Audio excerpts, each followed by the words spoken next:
It would be James and his wife, Mandy's first home they bought. They had both saved up enough money to finally purchase the house they considered it their dream house. It was spacious and had a back garden for their future kids. But they would soon discover that their dream house was the stuff nightmares are made of. Before we start, smash the like button and make sure to subscribe if you haven't. And hit that notification bell so that you won't miss any new stories. James and Mandy Fisher were married for 5 years when they finally bought their dream home. They decided to settle in Pittsburgh, Pennsylvania with their dog Scout. It took a long time to finally find something they were both happy with. But when it saw the house from the inside, Mandy couldn't contain her excitement. But the happiness would soon turn into sadness for the couple. When they stepped into the front door, they were met with something unusual. They couldn't believe how much space they had. It was 2 floors, and on the second floor were all the bedrooms. On the ground floor were the kitchen, living room, and home office. Then she noticed something strange. There was a floor hatch in the kitchen. She hadn't noticed it before when the realtor took him on a tour of the house. She showed James, and they made a plan to try and open it to see what was beneath the kitchen floor. Mandy could see that this was an old house. It was well kept but still needed some touch-ups here and there. Some of the floorboards needed to be sanded down and revarnished. Although Mandy loved the old Victorian look of the house, she knew it needed some work. And especially when she saw what was behind the antique cupboard, she moved it slightly with ease as it was clearly empty. She pushed just a little bit more, and there it was a door. There was a locked door behind the cupboard. Why was the cupboard pushed against this door? Over the next few weeks, Mandy tried looking for the key to the mysterious door in the kitchen. She even looked in the drawers of the antique cupboard but found nothing. They had already moved in, and minor renovations they had planned were put on hold because of the cold weather. Well, it was then that the nightmares would begin. James had switched on the heating system to warm up their room for the night. They settled in, and Mandy took out her book to read a few chapters. It was then that they both sat up as a smell wafted into their bedroom. It was a rotten smell, and it was so bad that they ran out of the room. The next day, James knew he had a big task ahead of him. It seemed like the smell was coming every time he switched on the heating system. He felt like he wanted to tear down everything to see what was causing it. It was time to check all the vents.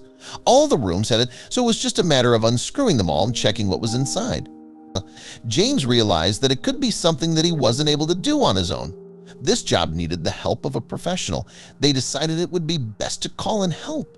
And just as James was closing the last vent in the home office, he saw something gleaming inside. He reached out and grabbed it. It was a key. When they unlocked the door, something terrifying awaited them. It was dark in the basement, and they couldn't find a light switch, so they took a flashlight to light their way.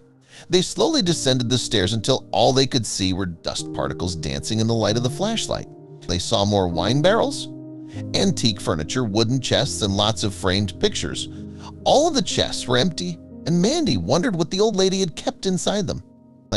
When they hadn't found anything of interest down in the basement, Mandy remembered the other mystery she had found in their kitchen. The floor hatch. They thought that maybe the key would be hidden in the basement. And James searched everywhere until he saw something shining in the darkness. They broke the lock and lifted the heavy hatch. There were strange jars which looked like they had preserved foods inside. They also found a box inside, and when they opened it, they would be amazed by what they would find. They were surprised that the hatch was so small. It seemed like it was just for storage purposes. The box contained old recipes. It seemed like something old Victorian kitchens might have. It was probably used as a pantry once. There was something else that didn't look that remarkable until James decided to pick it up. There was also a rolled-up parchment, and when James unrolled it, he was amazed to find that he was looking at the original blueprints of the house.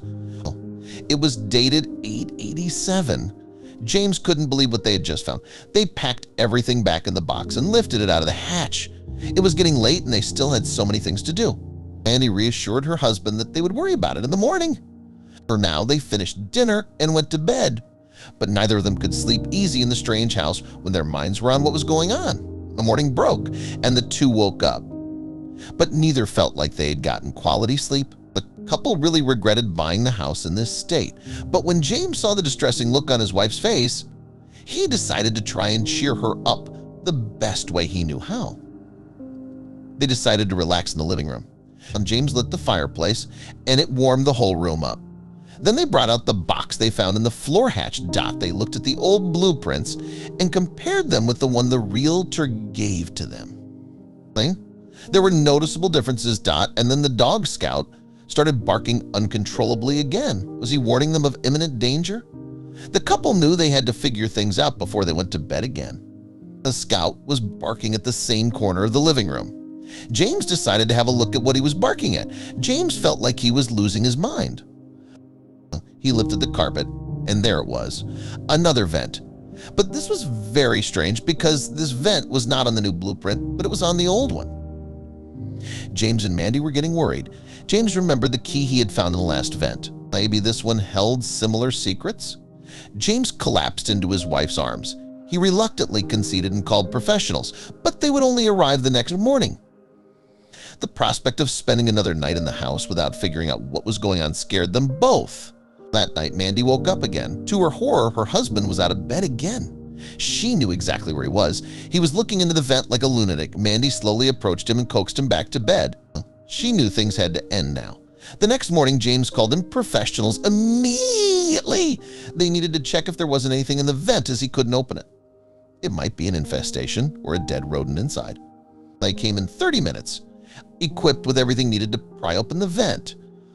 When they eventually managed to open it, they made a gruesome discovery that made their blood run cold.